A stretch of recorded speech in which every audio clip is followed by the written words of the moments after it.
What's up, ladies and gentlemen? Today we'll be talking about my long-term review of the Sony ZV-E1. I'm gonna give you guys my thoughts, my goods, my bads, and just overall what I think about this camera. All right, guys, we're gonna go ahead and get right into it. I'm not gonna do a deep dive into the specs, but I'll give you kind of a brief overview of some of the highlights of this camera. It is a 12 megapixel full frame sensor, the same sensor that's in the Sony a7S III and the Sony FX30. It's a 12 megapixel dual base ISO of 640 and 12,800, which makes it amazing in low light. You get the same image quality as you're going to get out of the a7S III and the FX3. As far as shooting codecs, it can shoot all the way up to 4K 120 frames per second, 1080p up to 240 frames per second. It shoots in all eye except for 4K 120. Does not have DCI 4K like FX3, A7S III, FX30 does not have DCI 4K. It does not record RAW externally like the FX3, the FX30, the Sony A7S III, but you can record externally to an SSD, almost just like a backup for your footage, since it only does come with one SD card slot. It only does SD card slots, no CF Express. It has a micro HDMI, which nobody likes, but it is what it is. It's a small camera body, it's in the ZV line of camera bodies. Has amazing stabilization, probably the best stabilization out of any of the Sony cameras that I personally use. The dynamic stabilization is almost gimbal-like. It does have its drawbacks. You have a pretty significant crop that goes on. If you try to go sideways, you kind of get a little jello-y effect if you go too fast, in my experience.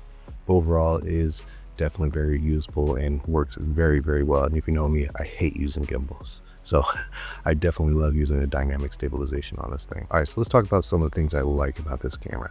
And the main thing, first and foremost, is the image quality. Same sensor as the a7S III, the FX3, and you're gonna get the exact same image. Put these three cameras side by side. My business partner Marcus has an FX3, and I could put this right next to that and you would not be able to tell the difference. Dynamic range, low light performance with the 640 12,800. I mean, there's really nothing you can say, outside not being able to shoot DCI 4K on this thing. I mean, you can pretty much, and external RAW, of course, you can pretty much shoot the exact same things as the a7S III and the FX3. So image quality wise, sensor wise, you're gonna get the same exact image of a camera that shot a Hollywood film.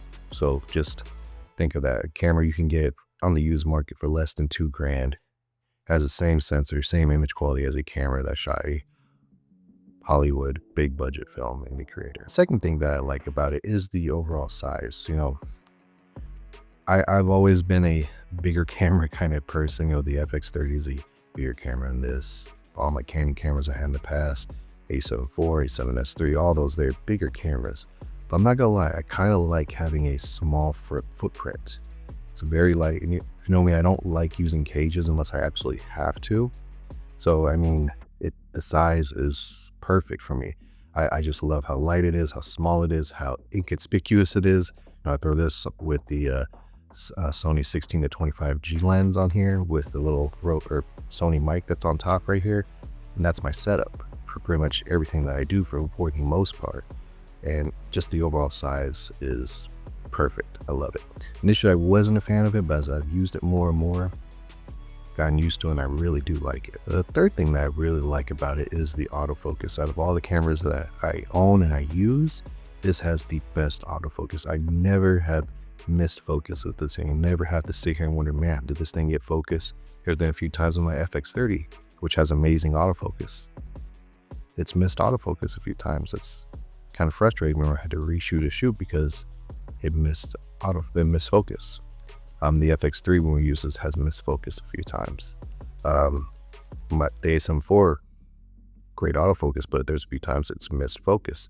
This, so far, and all the times I've used it in professional settings, has never missed focus for me. So autofocus on the thing is amazing. There's some lenses I have back there, the Rokinon 50 f1.4, the Rokinon 35 f1.4.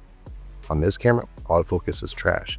FX3, autofocus is trash with those lenses. A7 IV, autofocus is trash with those lenses. With this, the autofocus works just fine. The 50mm is a little loud, but as far as catching focus, it works perfectly with this. So yeah, the autofocusing system on this thing is next level. It's amazing. I can't say enough good things about the autofocusing on this Sony ZV-E1. All right, so let's talk about a few of the negatives. Now, I know I said I liked how small it was, the overall size, the build of it. I wish it had that little dial on the front. I miss that little dial. You know how many times I go to change the aperture, because that's why I use this on this one, the front dial force for aperture. I go to try to change it, and I do this all the time. It's not there. I forget I have to use this dial, and I have to use the screen to change other settings. So missing that front dial is definitely frustrating. I wish they could have added it in there. I don't know how much more space that would have taken up, but I wish they would have had that in there. Second thing I hate is the micro HDMI. I've already broken one on an external monitor. I have a new one. I haven't broken it yet, but that micro HDMI cable is annoying. I don't like it. Wish we'd at least got like a mini HDMI instead of a micro HDMI. I know there's probably not enough room to put a full-size HDMI there, but man, that would have been nice. That would have been perfect. But micro HDMI sucks. And the third thing I really don't like, again, I know it kind of goes back to the build, the body. I like it. It doesn't feel like a toy camera, but it just doesn't feel quite as sturdy as an FX30, FX3, A7S3, you know. It not quite premium. I did drop it one time. I don't know if you can see it. I did get a crack. I don't know if you can see it. There's a little small crack right there. So I did drop it one time and got a little crack. But otherwise, you know, it's held up fine, but I wish it was a little bit better build quality. But I guess you got to kind of, you know, make some shortcuts if you're going to give it excellent image quality in the same sensor as the FX3 and A7S3. So there's that. So I'm sure you noticed I didn't bring up some of the internet complaints about this camera, mainly the overheating. I have personally not had an issue with any overheating on this camera. Hasn't even gotten a warning yet. And we're in the middle of summer right now in Arizona. I've been using this as my main shooter mostly, and I haven't had even a warning come up. We shot an event one time. I rigged this thing out, and it went straight for about 2 hours at 30 frames per second, which, whatever. I'm not a 30 frames per second person, but it's whatever. And I had this thing rigged out. Granted, I did put a fan on it, but still, it was running continuously, and no light ever came on, no overheating never happened with this thing. I've used this thing for podcasts, just straight like this, no fan, no nothing.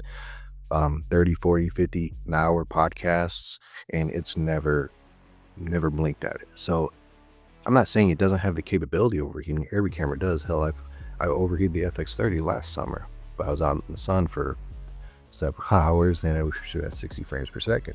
So I know I can overheat it, but for most of the things that I'm doing, and it's not just short burst stuff, it's long form stuff as well, I've never had an issue with this thing overheating. So to me, that's a non-problem. So overall, what are my thoughts on this camera? I think it's definitely a great camera.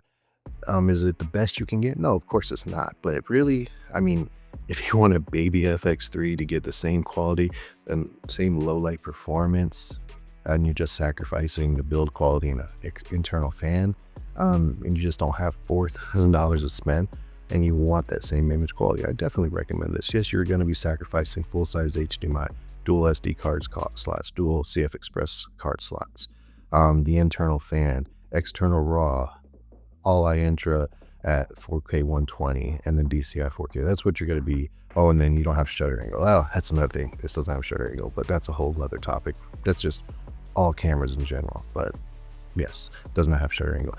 You're sacrificing shutter angle. You're sacrificing Cine EI, which I don't even use on my FX30, but you're still sacrificing. So there are a lot of software, a few physical sacrifices you're making.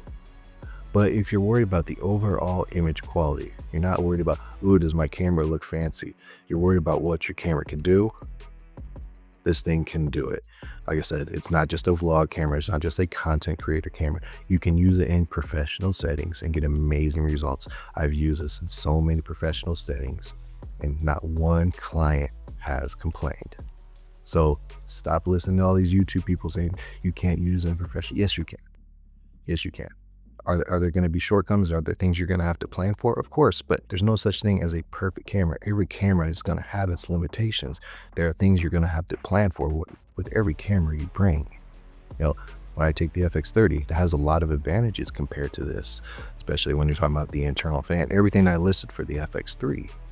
But I'm also have to take into account, what's the setting gonna look like? Is there enough light? Is it gonna perform well if it's a lower light situation? I have to think about that a little bit more than I do with this.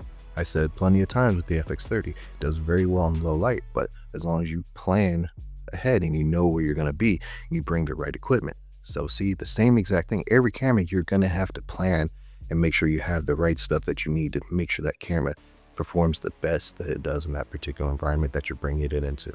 So yes, I think it is a great camera. I think if you need superb image quality and you don't want to pay more than $2,000, especially on the used market, can't beat it. Can't beat it.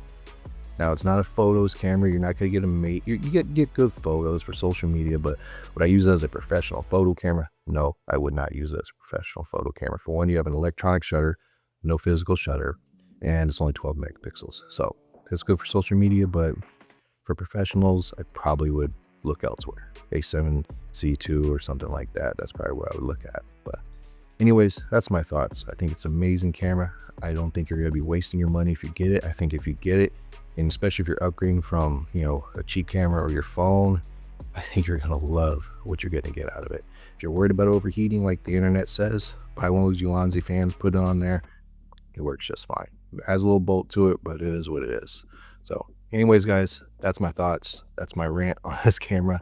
Love it. I'm definitely going to keep on using it more and more as an everyday camera along with my FX30. And anyways, guys, hope you enjoyed this video. See you at the next one.